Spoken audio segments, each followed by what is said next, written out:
శక్తి media ప్రేక్షకులకు నమస్కారం. నేను మీ జర్నలిస్ట్ విక్రమ్. ఫ్రెండ్స్, మస్కా జర్నలిజం అంటారు. ఎవరైతే ఈ దేశం కోసం, ఈ దేశ అభ్యున్నత కోసం, ఈ దేశం యొక్క డెవలప్మెంట్ కోసం, ఈ దేశాన్ని విచ్ఛిన్నే శక్తులు ఎవరు చేస్తున్నారో వాళ్ళపై పోరాడే శక్తులు ఎవరైతే ఉన్నారో వాళ్ళని మస్కా జర్నలిజం అంటారంట. అంటే ఈ దేశంలో పుట్టి ఈ ధర్మంలో ఈ సనాతన హైందవ ధర్మాన్ని సపోర్ట్ చేసే ఎవరైతే జర్నలిస్టులు ఉన్నారో వాళ్ళు మస్కా జర్నలిస్టులు అంటారు. అయితే ఇక్కడ ఎవరో కాదు, తులసి చందు ఎవరైతే లెఫ్ట్ ఎకోసిస్టమ్ కి బ్రాండ్ అంబాసిడర్ ఉన్నారో ఆ సోదరి వచ్చేసరికి ఇక్కడ what is maska journalism and how maska journalism work అనుకుంటా పుంకాల వీడియోలు చేస్తుంది. అయితే ఆ సోదరికి ఇప్పుడు మనం క్లారిటీగా ఒక పిక్చర్ ఒకటి ఇద్దాం. మస్కా జర్నలిజం అంటే ఏంటో ఒకసారి ఇప్పుడు మనం చెప్దాం. మస్కా జర్నలిజం అనే హ్యాష్ ట్యాగ్ కొంతమంది లెఫ్ట్ ఎకోసిస్టమ్ వాళ్ళు దీన్ని ట్రెండ్ చేస్తున్నారు. ఎందుకు అనంటే జర్నలిజంలో ఇక్కడ భారతీయ జనతా పార్టీకి కానీ, సనాతన హైందవ ధర్మానికి కానీ, మన ఆర్మీకి కానీ, మన వైద్య రంగానికి కానీ, మన సైంటిస్టులకు కానీ పొగిడితే వీళ్ళకి నచ్చదు. అమెరికాకి ఉడిగం కట్టాలి, చైనాకి ఉడిగం కట్టాలి, పాకిస్తాన్కి ఉడిగం కట్టాలి. కానీ ఈ భారతదేశంలో ఉన్న నాయకుల్ని మంచి చేస్తే మంచని చెప్పొద్దు, వాళ్ళ పాలసీస్ గురించి మాట్లాడొద్దు, ఇక్కడ వాళ్ళకు ఆపోజిట్ ఉన్న లీడర్ల గురించి మాట్లాడొద్దు, అండ్ ఇక్కడ మన దేశ ఆర్మీ యొక్క శక్తి గురించి మాట్లాడొద్దు, అండ్ ఇంకా ఇక్కడ మన ధర్మం ఏదైతే సనాతన హైందవ ధర్మం ఉందో ఆ ధర్మం గురించి మాట్లాడొద్దు. సో దానికి ఇట్లా మాట్లాడకుండా ఉంటే మంచి జర్నలిజం, లేకుంటే మస్కా జర్నలిజం అంటారు. కానీ ఇక్కడ నేను తులసి చందు గారిని ఒకటే క్వశ్చన్ అడుగుతున్నా. తులసి చందు గారు నిజంగా 70 సంవత్సరాల నుంచి మస్కా జర్నలిజం చేసింది ఎవరు? ఈ లెఫ్ట్ ఎకోసిస్టమ్ మీరు నమ్ముకుంటున్న ఏదో సెల్ఫీలు దిగారు కదా మేము యాంటీ నేషనల్స్ అని, ఈ యాంటీ నేషనలిస్ట్ జర్నలిజం కాదా? అంటే ప్రభుత్వ పాలసీస్ మీద కొట్లాడితే మంచిదే అది, కానీ ప్రతి దాన్ని భూతద్దంలో పెట్టుకుంటూ చూసుకుంటూ మీ జర్నలిజం ఏదైతే ఉందో, జర్నలిజం అని మీరైతే భావిస్తున్నారో అది జర్నలిజం కాదండి. ఇక్కడ భారతదేశంలో ఉన్న మెజారిటీగా ఉన్న హిందువుల మీద మీరు ఎన్నెన్ని మీ ఏదైతే ఎకోసిస్టమ్ ఏదైతే ఉందో, లెఫ్ట్ ఎకోసిస్టమ్ ఏదైతే ఉందో ఒక బూచి లెక్క చూపించింది. ఇది వాస్తవం ఫ్రెండ్స్.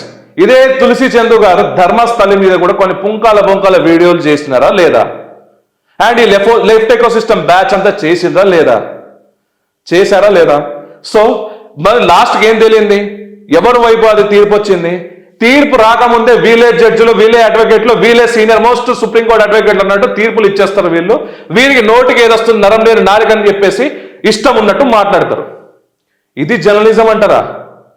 మరి ఎమర్జెన్సీ టైంలో ఒక్క లెఫ్టిస్ట్ అయినా ఆ రోజు అడ్డుకున్నారా ఈ కాంగ్రెస్ ప్రభుత్వాన్ని? ఆ రోజు ఇందిరాగాంధీ లాంటి ఒక మోనార్క్ని ఈ లెఫ్ట్ ఎకోసిస్టమ్ ప్రశ్నించిందా? కనీసం వాళ్ళ పాదాల దగ్గర జీ హుజూర్ అనుకుంటా వాళ్ళని మొక్కడం తప్ప ఎప్పుడైనా ప్రశ్నించిందా? ఇదే రైట్ వింగర్ జర్నలిజం. అప్పటికి ఎవరైతే రచయితలు ఉన్నారో, ఎవరైతే పోయిటరీస్ రాస్తున్నారో, ఎవరైతే జర్నలిజం చేస్తున్నారో వాళ్ళు పోట్లాడిన తప్ప ఈ లెఫ్ట్ ఎకోసిస్టమ్ ఎందుకు పోట్లాడలేదు? అండ్ ఇది పోట్లాడినందుకు రైట్ వింగర్స్ జర్నలిజం ఎవరైతే చేశారో, నేషనలిస్ట్ ఎవరైతే ఉన్నారో వాళ్ళని జైల్లో పెట్టడం కూడా జరిగింది. మరి ఈ లెఫ్ట్ ఎకోసిస్టమ్ మెయింటైన్ చేసే వాళ్ళని ఎవరైనా జైల్లో పెట్టడం జరిగిందా? ఫ్రెండ్స్, ఇక్కడ చూడండి, బీజేపీ పాలిత రాష్ట్రాల్లో ఎక్కడైనా ఒక్క చీమ చిట్కన్న కూడా భూతద్దం పెట్టి వెతుకుతారు ఈ లెఫ్ట్ ఎకోసిస్టమ్. మరి భారతదేశంలో భూభాగంలో ఉన్న బెంగాల్, కేరళ వీళ్ళకి కంటికి, వీళ్ళ కెమెరాలకి ఏమైనా పొర్ర వచ్చిందా? వీళ్ళ కెమెరాకి ఏమైనా మాస్క్ వేసారా? లేకుంటే అక్కడ కమ్యూనిస్ట్ గవర్నమెంట్లు, అక్కడ బీజేపీ కాదు కాబట్టి అక్కడ హిందువుల మీద దాష్టికం జరిగినా కూడా వీళ్ళు ఏ రోజైనా క్వశ్చన్ చేశారా? చేయలేదు కదా. మరి ఇక్కడ భారతదేశంలో భూభాగంలో ఉన్న కేరళ, బెంగాల్ గురించి మాట్లాడారు, కానీ బీజేపీ పాలిత రాష్ట్రాల గురించి ఎందుకు మాట్లాడుతున్నారు? అంటే వీళ్ళకి ఒక సెల్ఫ్ ఎజెండా ఉందా లేదా? నిజంగా వీళ్ళు ప్రభుత్వానికి కాదు ప్రజల కోసమే పోట్లాడుతున్నారంటే మరి అన్ని రాష్ట్రాలు కవర్ చేయాలి కదా.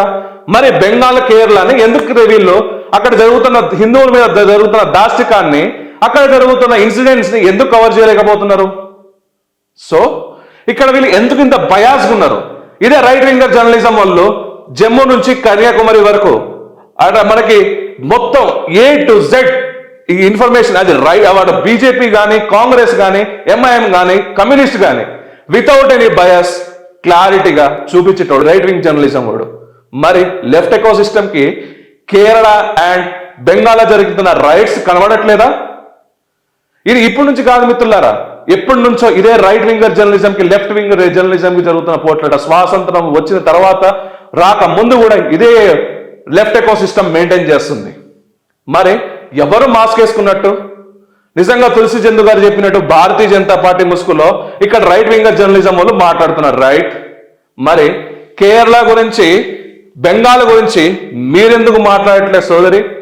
అక్కడ జరుగుతున్న హిందువుల మీద జరుగుతున్న రైట్స్ గురించి మీరెందుకు మాట్లాడట్లేదు? మరి దాని గురించి ఎప్పుడు ప్రశ్నించుద్దాం మేము? అయితే మిమ్మల్ని ఇప్పుడు ప్రశ్నిస్తే బతాయిలని, మస్కా జర్నలిజం అని, లేకుంటే వీళ్ళు బీజేపీ బీ టీం అని, ఐటీ సెల్ అని చెప్పేసి చిత్రీకరిస్తారు, అంతేనా? అంటే మీరు ఇప్పుడు కేరళ అండ్ ఇక్కడ వచ్చేసరికి బెంగాల్లో మీరు చెప్పబోవడం వల్ల ఇక్కడ క్లారిటీగా బెంగాల్ అండ్ కేరళ గురించి మీరెందుకు మాట్లాడు? అంటే ఇక్కడ మీకు అక్కడున్న కమ్యూనిస్ట్ గవర్నమెంట్, ఇక్కడున్న టీఎంసీ గవర్నమెంట్ మీకు ఏమైనా ఫండింగ్ ఇస్తుందా? మీరేమైనా ఐటీ సెల్కి వారికి వర్క్ చేస్తున్నారా? సో ఇక్కడ మీకు క్లారిటీగా ఈ విషయం అనేది చెప్తున్నా. మీరు జర్నలిజం చేస్తే without bias and as right wingers, కానీ మీరు చేయరది. అండ్ ఇంకొక పాయింట్కి వద్దాం ఫ్రెండ్. భారతదేశంకు చైనాకి మధ్యలో ఒక చిన్నపాటి డిస్కషన్ జరిగింది ఏదైతే మనకి అరుణాచల్ ప్రదేశ్లో. అయితే ఇప్పుడు జర్నలిజం ఎవరి వైపు సపోర్ట్ చేయాలి? దేశంలో ఉన్న ఆర్మీ వైపు సపోర్ట్ చేయాలా, లేకుంటే చైనా వైపు ఉన్న ఆ వెధవులకి సపోర్ట్ చేయాలా? జర్నలిజం ఎప్పుడైనా ఈ భారతదేశాన్ని ఒకటిగా చూడాలి, బ్రేకింగ్ న్యూస్ చేయాలి, కానీ ఈ నేషన్ని బ్రేక్ చేయొద్దని చెప్పేదే రైట్ వింగ్ జర్నలిజం. ఈ దేశాన్ని ముక్కలుగా చేద్దామని చూసేది లెఫ్ట్ ఎకో సిస్టమ్. మరి ఇక్కడ ఈ చైనాలో ఉన్న చైనా ఆర్మీని పొగుడుకుంటూ మన ఇండియన్ ఆర్మీని దూషించుకుంటూ చేసింది జర్నలిజం అంటారా, బ్రోకరిజం అంటారా? అది మీరే చెప్పండి మిత్రులారా. మరి ఈ లెఫ్ట్ ఎకో సిస్టమ్ చైనాకి అరుణాచల్ ప్రదేశ్ జరిగిన దాంట్లో అక్కడ ఆ వ్యక్తుల గురించి కానీ ఎందుకు మాట్లాడలేదు? మరి చైనా నిజంగా ఇప్పుడు యూరియా మీద ఇంత పుంకాల ఆర్టికల్స్ చేస్తుంది, మరి చైనా ఆపిందని ఈ లెఫ్ట్ ఎకో సిస్టమ్ ఎప్పుడైనా చెప్పిందా? మొన్న జరిగిన రీసెంట్ ఇష్యూ కదా. మరి ఇక్కడ చైనా ఆపింది ఈ యూరియా బస్తాలని క్లారిటీకి ఇక్కడ ప్రజలకు ఎందుకు చెప్పలేదు? కానీ ఇక్కడ ఇండస్ వ్యాలీ మనం ఏదైతే ఆపుతామో పాకిస్తాన్ వాళ్ళకి పోయే నీళ్ళు ఏదైతే ఉందో ఆ నీళ్ళను మాత్రం వీళ్ళు పెద్ద పెద్ద జూమింగ్లు చేసి మోడీకి కర్కటశం లేదు, మోడీకి దయ లేదు, కరుణ లేదు, పాకిస్తాన్ పాపం అనుకుంటా చెప్పుకుంటా పుంకాల ఆర్టికల్స్ చేస్తారే, పుంకాల వీడియోలు చేస్తారే. మరి ఇక్కడ మన ఆర్మీ ధీరత్వం గురించి, మన ఆర్మీ సౌరత్వం గురించి మీరెందుకు మాట్లాడారు? ఆ రోజు మీరు చైనా ఆర్మీకి మీరు సపోర్ట్ చేసింది ఏ లెఫ్ట్ ఎకో సిస్టమ్ కాదా? ఇదే మేము క్వశ్చన్ చేస్తే దీనికి మస్కా జర్నలిజం అని ఒక ట్యాగ్ అత్తగడతారు. ఈ ట్యాగ్ అనేది పేస్ట్ చేస్తారు. నిజమా కాదా?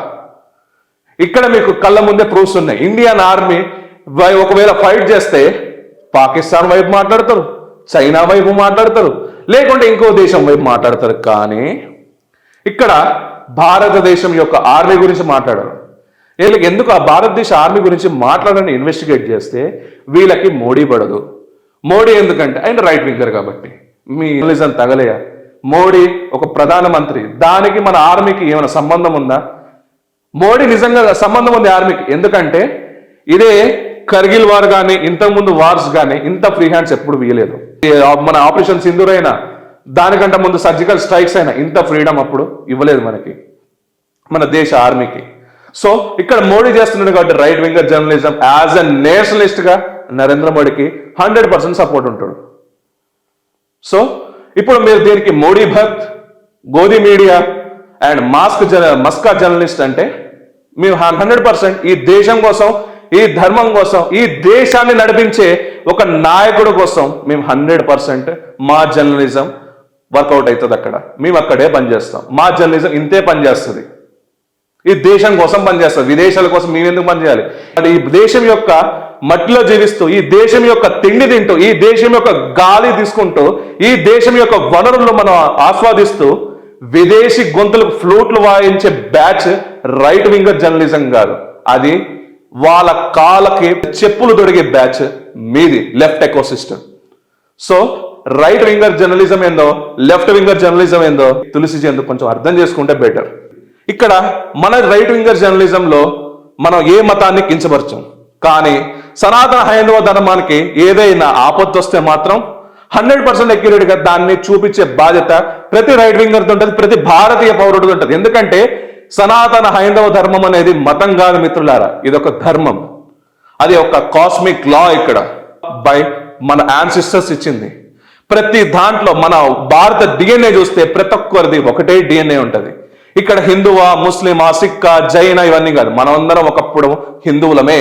సనాతన హైందవ ధర్మం గొప్పతనం ఏందో ప్రతి ఈ భారతదేశంలో ఉన్న ప్రతి సిటిజన్ కి తెలుస్తుంది, కానీ ఈ లెఫ్ట్ ఎకో సిస్టమ్ ఈ చందాల బ్యాచ్ కి తెలియదనేసి అనుకోవచ్చు. సో మీరేమంటారు ఫ్రెండ్స్? రైట్ వింగర్ జర్నలిజం నిజంగా మస్కా జర్నలిజమా, లేకుంటే ఈ లెఫ్ట్ వింగర్ జర్నలిజం ఏదైతే తులసి చంద్ గారు పెంచి పోషిస్తున్నారో అది నిజమైన జర్నలిజమా? మీరే చెప్పాలి. ఈ వీడియో కానీ మీకు నచ్చినట్టయితే friends like, share and comment చేయాల్సిందిగా కోరుకుంటున్నాను. జై హింద్, జై భారత్.